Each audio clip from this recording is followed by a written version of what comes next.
Hallelujah, praise the Lord. ஆண்டவராகிய இயேசு கிறிஸ்து நாமத்தினாலே உங்களை வாழ்த்துகிறேன். கர்த்தர் உங்களை ஆசீர்வதிப்பாராக. இன்றைய நாள் மெய்ப்பனின் சத்தம் ஒரு போதகரை குறித்து நாம் பார்க்கலாம். அமெரிக்க தேசத்தில் ஊழியத்துக்கு ஒப்பு கொடுத்து ஊழியத்திற்கென்று வந்த ஒரு தேவனுடைய தாசன்.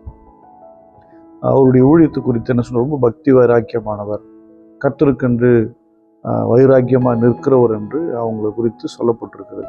அவருடைய பெயர் சார்லஸ் பிரைஸ் ஜோன்ஸ்.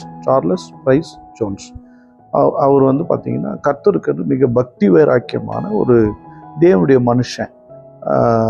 தேவனுக்கென்று ஊழியத்துக்கு தன்னை ஒப்பு கொடுத்தார். நிறைய இடங்களில் பயணம் செய்தார். 1896 விசுவாச சுகமளிக்கும் கூட்டங்களை நடத்த ஆரம்பித்தார். என்ற பெயரில் நடத்த ஆரம்பித்தார்.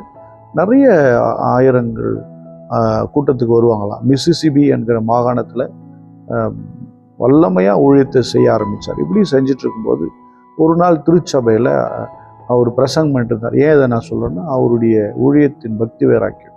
அப்போது அங்கே பார்த்தீங்கன்னா கொஞ்சம் எதிர்ப்பு உள்ள ஒரு பகுதி. அங்கே ஒரு சிப்பாய் என்ன பண்ணால், அவரை சுடுவதற்கு உள்ளே வந்தான். நிறைய பேர் உள்ளே வந்தாங்க. அவரை சுடுறதுக்கு ஒருத்தர் வந்தான். நீ பிரசங்கத்தை நிறுத்து அப்படின்னு சொல்லும்போது அவர் சொல்கிறாரு, கொஞ்சம் பயப்படாமல் என்ன பண்ணார் தெரியுமா? நீ சிப்பாய், நீ சுட வேண்டியது உன்னுடைய வேலை. நான் ஊழியக்காரன், நான் பிரசங்கம் பண்ணணும். நான் பாட்டு பிரசங்கம் பண்ணுறேன், நீ சுட்டுட்டு போயிட்டே இரு அப்படின்னு சொன்னாராம் அவர். நீங்கள் யோசிச்சு பாருங்களேன். அந்த சிப்பாய்க்கு ஒன்றும் போயிடல, மறுபடியும் பிரசங்கத்தை தொடர்ந்தாராம். உடனே அவன் கத்துறான், நிறுத்து பிரசங்கத்தை. அப்போ அவர் சொன்னாராம், நீ சிப்பாய், சுட வேண்டியதை நீ சுடு, என்னை சுடுறது தான் உன்னுடைய வேலை, சுற்று, நான் பிரசங்கம் பண்ணிகிட்டே இருக்கேன் அப்படின்னு சொன்னா. அவன் மிகுந்த கோபத்தோடு என்ன பண்ணிட்டான், துப்பாக்கி இறக்கிட்டு ஆலயத்தை விட்டு வெளியே போயிட்டான். அப்படின்னா அவருடைய பக்தி வைராக்கியத்தை குறித்து அவ்வளவா சொல்லுறது. ஒரு போராட்டத்தில் தேவனுடைய வல்லமையான செயல்கள் நடைபெற்றது. பாடல்கள் மூலமாக மக்கள் இருதயத்தை ஈர்த்தார். அவருடைய பிரசங்கங்கள் எல்லாம் தேவனுடைய வல்லமையான செயல்களை நடைபெற வைத்தது.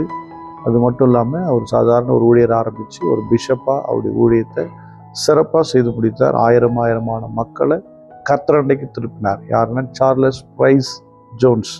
எனக்கு அன்பானவர்களே, நிறைய மோசமான மக்கள் இருக்க தான் செய்கிறாங்க. அவர்கள் மத்தியில் தேவனுடைய ஊழியத்திற்கென்று பக்தியாய் நிற்கிற ஊழியர்களும் இருக்கத்தான் செய்கிறார்கள், இருந்தும் இருக்கிறார்கள், செயல்பட்டும் இருக்கிறார்கள். நம்ம ஸ்தோத்திரம் பண்ணுவோமா? ஆண்டவரே ஸ்தோத்திரம், சார்லஸ் பிரைஸ் ஜோன்ஸ்க்காக ஸ்தோத்திரம். நாமத்திற்கு மகிமையாக நீங்கள் பயன்படுத்தியிருக்கிறீங்க. பக்தி வைராக்கியமாக நின்றிருக்கார். துப்பாக்கியை நீட்டின போதிலும் கர்த்தருக்கென்று நின்ற அந்த மனிதனுக்காக ஸ்தோத்திரம். அவரை கொண்டு பட்டணங்களை கிராமங்களை அசைத்ததுக்காக ஸ்தோத்திரம். அன்பின் பிதாவை உம்மை ஸ்தோத்திரிக்கிற ஆண்டவரே, பக்தியோடு எந்த சூழ்நிலை உமக்கென்று நிற்பேன் என்கிற நிற்க ஆயத்தம் என்கிற ஒரு பக்தி வைராக்கியத்தை உள்ள போடுங்க ஆண்டவரே. சாட்சியா ஜீவிக்க நீங்க எங்களை பலப்படுத்துங்க.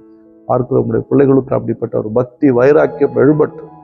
ஆசீர்வதிங்க. இயேசு கிறிஸ்துவின் நாமத்தினால் ஜெபிக்கிறேன், ஜீவனுள்ள நல்ல பிதாவே. ஆமென்.